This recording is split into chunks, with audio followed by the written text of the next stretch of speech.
నిర్మల్ జిల్లా ముధోల్ మండలం తరోడ వద్ద జరిగిన ప్రమాదంలో 11 మందికి తీవ్ర గాయాలయ్యాయి. వద్ద వేగంగా వచ్చిన ఆర్టీసీ బస్సు అదుపు తప్పి బోల్తా పడింది. ఈ ప్రమాదంలో 11 మంది ప్రయాణికులు తీవ్రంగా గాయపడ్డారు. ఘటనా స్థలికి చేరుకున్న పోలీసులు అంబులెన్స్ సహాయంతో క్షతగాత్రులను భైంసా ఏరియా ఆసుపత్రికి తరలించారు.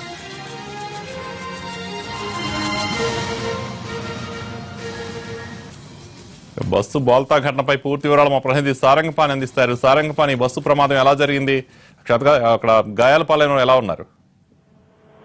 కళ్యాణ్ చూసుకున్నట్లయితే ఇది నిజామాబాద్ నుంచి బైన్సాకు ఈ బస్సు వస్తుంది. బైన్సా డిపోకు చెందిన ఈ బస్సు అతివేగంతో వస్తుంది, అంటే కొంత స్పీడ్ తో వస్తుంది. ఈ క్రమంలో ఊరు సమీపంలో తడోరా ఈ గ్రామం వద్దకు వచ్చేసరికి ఎద్దు అడ్డు రావడంతో తప్పించబోయే క్రమంలో ఆ ఎద్దును ఢీకొట్టడం జరిగింది. అప్పటికే స్పీడ్ మీద ఉన్న ఈ బస్సు కంట్రోల్ కాకపోవడం వల్ల డ్రైవరు దాన్ని స్టీరింగ్ తిప్పడంతో రోడ్డు పక్కన బోల్తా పడింది. ఇందులో దాదాపు 25 మంది ప్రయాణికులు ఉన్నట్లుగా మనకు సమాచారం అందుతుంది. అందులో 11 మందికి కాళ్ళు, చేతులు, తలగలకు తీవ్ర గాయాలయ్యాయి. అందులో ఇద్దరి పరిస్థితి సీరియస్ గా ఉన్నట్లుగా తెలుస్తుంది. ఆ ఇద్దరిని ముందు అయితే ఈ గాయపడ్డ వారందరి 11 మందిని బైన్సా ఆసుపత్రికి తరలించారు. అయితే అందులో ఇద్దరు సీరియస్ గా ఉండడంతో వాళ్ళను నిజామాబాద్ ఆసుపత్రికి తరలించడం జరిగింది. అయితే పోలీసులు ఉటావుటిన అక్కడ చేరుకోవడం క్షతగాత్రులను త్వరగా ఆసుపత్రికి చేర్చడం జరిగింది. అయితే ఒక విధంగా చెప్పాలంటే పెద్ద ప్రమాదం తప్పిందని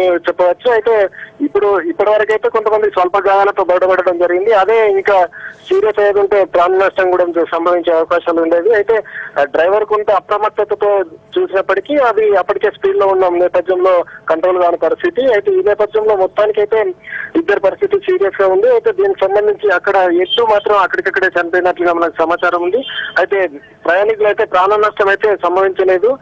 ఇది కొంచెం మంచి విషయం అని చెప్పుకోవచ్చు. అయితే ఏది ఏమైనా ఇద్దరి పరిస్థితి కొంచెం సీరియస్ గా ఉండడం ఆందోళనకరంగా ఉంది. ఈ మిగతా వాళ్ళ పరిస్థితి మాత్రం కొంత మెరుగ్గా ఉందని చెప్పొచ్చు. Kalyan, thank you Sarangapani.